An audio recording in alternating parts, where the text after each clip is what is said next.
I've finally finished every single dungeon currently available in Final Fantasy XIV. Which dungeon was the very best?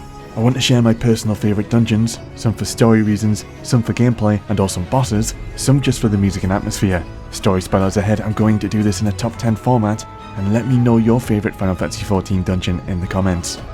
Some quick honourable mentions. I've got fond memories of the original Ampador Keep, specifically for the Demon Wall boss, which was really fun at the time. I think Baeslar's wall deserves a mention just for the boss saying sloppy every time he does a certain attack. Sloppy! I love the demonic theme of Haukke Manor normal and hard mode. And I like the Aery just for his vibrant use of colours and some epic boss battles.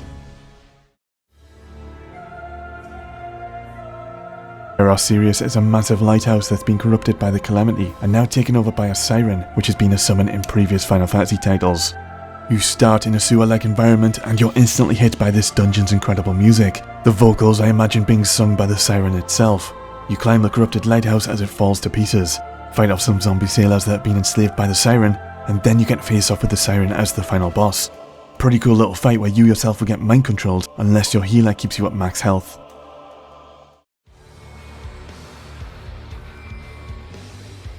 The Paclafan is currently the final dungeon of Final Fantasy XIV. It's got a gorgeous scorching sky set, and throughout the dungeon we're being assisted by Enstinian and the badass dragon Tiamat, which makes this pretty awesome with some bonus epic cutscenes. The second boss is kind of unique, where you deal with a Garlean tank, but what we're really here for is the Lunar Bahamut fight. A pretty fun boss where Bahamut reuses some of his nasty attacks from Bahamut's coil.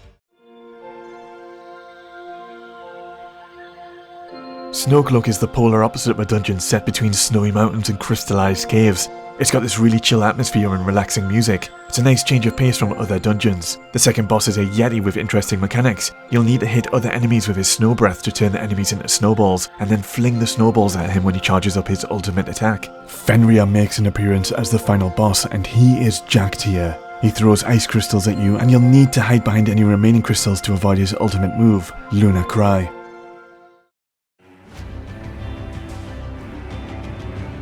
Amarot is a critical story dungeon of Shadowbringers. From the distance, the city looks just like Rapture from Bioshock, but it's actually based on a fictional city called Amarot from the Book of Utopia. But we're running through the city as it's burning, collapsing and falling apart. The final segment of this dungeon takes place in the middle of space. Both the city and outer space look incredible. The final fight with Therion is tense and has you fighting on a narrow platform that very slowly becomes destroyed, leaving you with no space to fight. And of course this leads into the epic Shadowbringers finale. Speaking of finales, the Gimlet Dark dungeon is the finale of the Stormblood extended story, or patch content. It's an epic battlefield between the United Alliance and the Garleans. I find that all three of the bosses here are pretty fun, and there's loads of enemies here that are mechanical references from previous Final Fantasy games. I just love the themes of war and battle here. The skies are filled with the effects and aftermath of distant battles, giving you just a sense of the scale of this event.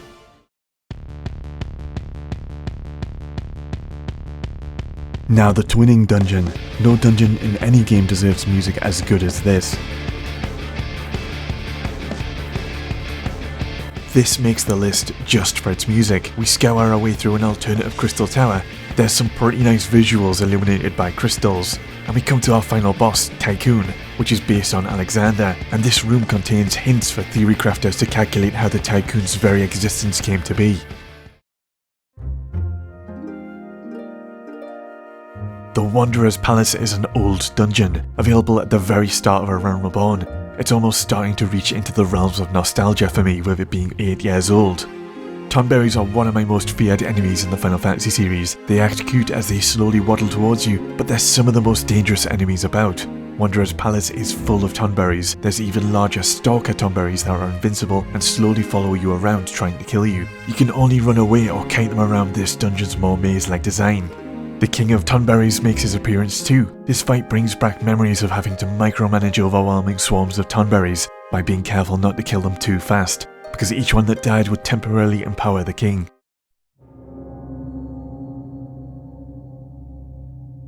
The Vault is an incredible Heavensward dungeon that's clearly been influenced by one of my favourite game series, Dark Souls. There's an amazing use of sunlight throughout the dungeon that reminds me of Anor Londo, and there's strong themes of religious entities and medieval knights with badass designs.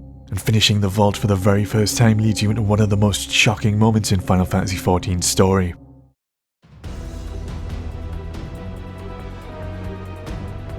The Praetorium dungeon is going to be a controversial one, because most people these days speed through it for their main scenario roulette, and it's become a chore. But back in the Realm Reborn, this was a pretty incredible first time experience, at least before people would tell you to skip all the cutscenes. The Praetorium is the culmination of the Realm Reborn story, and it goes out with a bang. You get reunited with your Magitech mount and get to blow everything up. You face off against Nero and Gaius, but the ultimate weapon is the real treat. The ultimate weapon is empowered by the Primals Garuda, Ifrit and Titan, and you'll have to deal with each of their abilities in a callback to their previous fights. So good, I really need to get into the ultimate fight.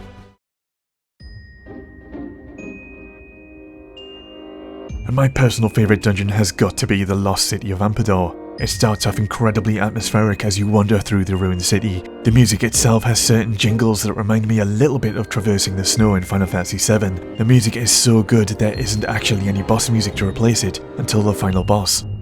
Sneaky mimics hide themselves as treasure chests. The decaying Gormond looks like something out of The Nightmare Before Christmas, and the Ariosh is a decent fight too that requires some ad management. But hidden in the darkest depths of the city lies Diablos. He makes his appearance the same way he does in Final Fantasy VIII and reuses a lot of his special moves from Final Fantasy XI. His main mechanic requires you to memorize the colours or patterns of doors and open the pairing doors while he charges up his ultimate attack, Ruminous Omen, and the doors allow you to avoid this attack, but sadly, like most old mechanics these days, it can just be skipped. Diablos is so good, he could have easily been his own trial fight. There you have it, those are my favourite dungeons. Let me know what your favourite dungeons are in the comments, and if you're a big Final Fantasy VII fan, check out my mega video on that. And peace for now.